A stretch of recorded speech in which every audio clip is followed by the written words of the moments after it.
السلام عليكم، اهلا بيكم في فيديو جديد. لو انت اول مره بتشوف الفيديو ما تنساش تعمل اشتراك في القناه وتفعل الجرس عشان توصلك الفيديوهات اول باول. كمان ما تنساش تشارك الفيديو مع اصحابك لو عجبك الفيديو، وان شاء الله يعجبك الفيديو مقدما. فيديو النهارده هو بكل سهوله ازاي بتحول الكتابه في الفوتوشوب من الشكل الرأسي الى الشكل الافقي. بمعنى ان حضرتك دلوقتي شايف وليكن كلمه يوسف مكتوبة بشكل عمود زي ما حضرتك شايف. احنا عايزين نخليها مكتوبة بشكل صف الشكل ده. طبعا في البداية هي الطريقة سهلة.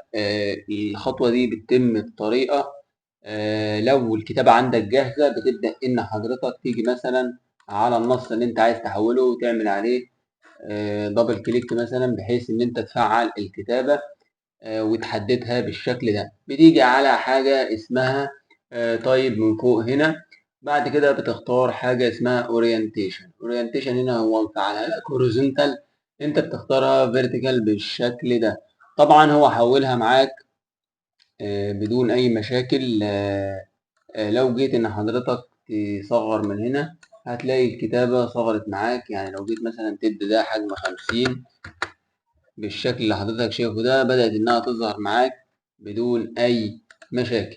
تمام. طيب أنا دلوقتي محتاج إن أنا يعني لو عايز أكتب، لو الكتابة مثلا عندي بشكل رأسي بالشكل ده وأنا محتاج أخليها بشكل أفقي.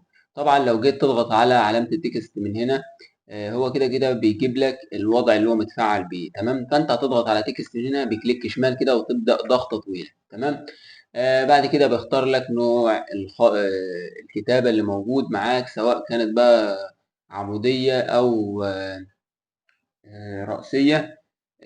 تمام. فأنت بتختارها مثلا وليكن اللي هو الفيرتيكال بالشكل ده. فيرتيكال يعني هتكتب عمودي. تمام. يعني لو جيت تكتب هتكتب كده. طيب لو جيت تضغط كليك شمال ضغطة طويلة برضو هوريزونتال بشكل أفقي، لو جيت هتكتب كده. ده كان فيديو بسيط خالص كده حبيت ان انا اشاركه مع حضرتك.